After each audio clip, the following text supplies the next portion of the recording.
Hi friends, welcome to Tamil வீடு. நான் உங்கள் மதன் குமார். இன்றைக்கி நாம் கோயம்புத்தூரில் பாலக்காட் மெயின் ரோட்டில் சாரங்கி ப்ரொமோட்டர்ஸ் சாரங்கி ஹில்வியூங்கிற பேரில் 8 ஏக்கர்ஸில் லக்ஸரி கேட்டட் கம்யூனிட்டி ப்ராஜெக்ட் அமைச்சிருக்காங்க.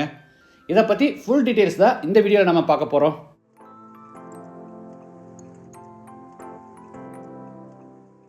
இது DTCP and RERA approved gated community project. இதில் ஃபஸ்ட்டு ஹைலைட் என்னென்னா, கோயம்புத்தூர் டு பாலக்காட் மெயின் ரோட்டில் மதுக்கரையில் திருமலையம்பாளையம் பிரிவு பஸ் ஸ்டாப் பக்கத்துலேயே ரோட்டு மேலேயே ஆன்ரோடு ப்ராஜெக்டாக அமைஞ்சிருக்கு. இது 8 ஏக்கர்ஸ் ப்ராஜெக்ட். இதை 155+ சைட்ஸாக பிரிச்சுருக்காங்க. மினிமம் 1.5 சென்ட்ல இருந்து 7 சென்ட் வரைக்கும் சைட்ஸ் இருக்குது. ப்ரீமியம் சைட்ஸான east facing, north facing, north east corner site எல்லா சைட்டுமே இருக்குது.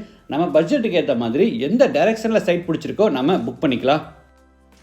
இது ஆன்ரோடு ப்ராஜெக்ட்டுங்கிறதுனால இதில் ரெசிடென்ஷியல் சைட்ஸ் மட்டும் இல்லாமல் கமர்ஷியல் சைட்ஸும் சேல்ஸுக்கு அவைலபிளாக இருக்குது. எது வேணுமோ நம்ம புக் பண்ணிக்கலாம்.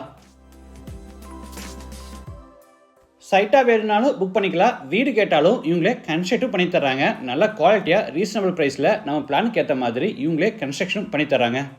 பேங்க் லோன் வேணும்னாலும் இவங்களே அரேஞ்ச் பண்ணி தர்றாங்க. சைட் வாங்குறதுக்கு 75% வரைக்கும் பேங்க் லோன் அரேஞ்ச் பண்ணி தராங்க. சைட்டோட சேர்த்து வீடு கட்டுறதுக்கு 90% வரைக்கும் இவங்க பேங்க் லோன் அரேஞ்ச் பண்ணி தராங்க. இந்த ப்ராஜெக்டில் என்னென்ன அம்யூனிட்டிஸ் கொடுத்துருக்காங்கன்னா, கிராண்ட் என்ட்ரன்ஸ் ஆர்ச், 24/7 செக்யூரிட்டி, ப்ராஜெக்டை சுற்றியும் காம்பவுண்ட் வால், 33 and 30 ஃபீட் தார் road, solar street light, EB connection, ஒவ்வொரு சைட்டுக்கும் இண்டிவிஜுவல் வாட்டர் பைப் கனெக்ஷன், ரோடுக்கு 2 பக்கமும் ட்ரைனேஜ், ரோடுக்கு 2 பக்கமும் ட்ரீ பிளான்டேஷன், மொத்தம் 2 பார்க், தனியாக seating area, children play area, இந்த மாதிரி 10+ வேர்ல்டு கிளாஸ் அம்யூனிட்டிஸ் கொடுத்து ப்ராஜெக்டை லக்ஸரியஸாக டிசைன் பண்ணியிருக்காங்க.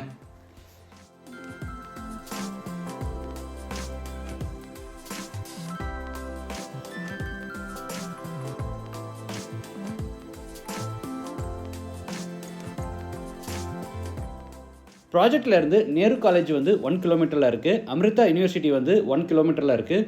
செயின்ட் ஆன்ஸ் மெட்ரிகுலேஷன் ஸ்கூல் 1 கிலோமீட்டரில் இருக்குது.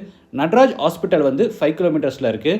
ஸ்ரீ கிருஷ்ணா காலேஜ் 7 கிலோமீட்டர்ஸில் இருக்குது. கற்பகம் யூனிவர்சிட்டி 8 கிலோமீட்டர்ஸில் இருக்குது. மலம்சம்பட்டி ஐடி பார்க் 9 கிலோமீட்டர்ஸில் இருக்குது. உக்கடம் பஸ் ஸ்டாண்ட் பார்த்தீங்கன்னா ப்ராஜெக்டில் இருந்து வெறும் 13 கிலோமீட்டரில் இருக்குது. கோயம்புத்தூர் 7 கிலோமீட்டரில் இருக்குது. பைபாஸ் ரோட்டு மேலேயே இந்த ப்ராஜெக்ட் அமைஞ்சிருக்கிறதுனால பக்கத்தில் நிறைய schools, colleges, hospital, super market, bus stop, ATM, petrol bunk, இந்த மாதிரி எல்லா ஃபெசிலிட்டிஸுமே இருக்குது. சிட்டிக்கு பக்கத்தில் சைட் வாங்கி வீடு கட்டலான்னு ஆசைப்பட்றீங்களா? அப்போ இந்த ப்ராஜெக்டை கன்சிடர் பண்ணுங்கள். ஏன்னா இந்த ப்ராஜெக்ட் ரோட்டு மேலேயே அமைஞ்சிருக்கு. அதுவும் பஸ் ஸ்டாப் பக்கத்துலேயே அமைஞ்சிருக்கு.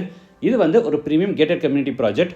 ரெசிடென்ஷியல் பர்பஸ்க்கு ரொம்ப சூட்டபுளாக இருக்கும். இதில் சைட் வாங்கினா நீங்கள் இமீடியட்டாக வீடு கட்டி குடியேறதுக்கான எல்லா ஃபெசிலிட்டிஸை ஆல்ரெடி பண்ணி வச்சுருக்காங்க.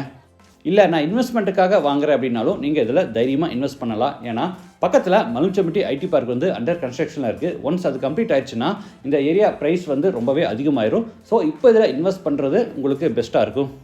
இதில் ரெசிடென்ஷியல் சைட்ஸ் இருக்குது, கமர்ஷியல் சைட்ஸ் இருக்குது. நீங்கள் எது வேணுனாலும் புக் பண்ணிக்கலாம். 1 சென்ட் லேண்டோட ப்ரைஸ் 10 lakhs ஸ்டார்ட் ஆகுது. Commercial sites 13 lakhs per cent. இவங்க அடுத்த 6 மந்த்தில் கோயம்புத்தூரில் நிறைய இடத்துல ப்ராஜெக்டை நியூவாக ஸ்டார்ட் பண்ண போகிறாங்க. உங்களுக்கு இந்த லொக்கேஷன் பிடிக்கலனாலும் அந்த லொக்கேஷன் பிடிச்சிருந்தா நீங்கள் புக் பண்ணிக்கலாம். இந்த ப்ராஜெக்ட் பற்றி மற்ற டீடைல்ஸ் அண்ட் சைட் விசிட்டுக்கு சாரங்கி ப்ரொமோட்டர்ஸோட நம்பர் வீடியோவில் கொடுத்துருக்கேன். நீங்கள் கான்டாக்ட் பண்ணிக்கலாம். சைட்டை விசிட் பண்ணி பார்த்துட்டு உங்கள் ஃபீட்பேக்ஸை மறக்காமல் கமெண்ட்ஸில் பதிவு பண்ணுங்கள். மீண்டும் அடுத்த எபிசோடில் சந்திக்கலாம். நன்றி, வணக்கம்.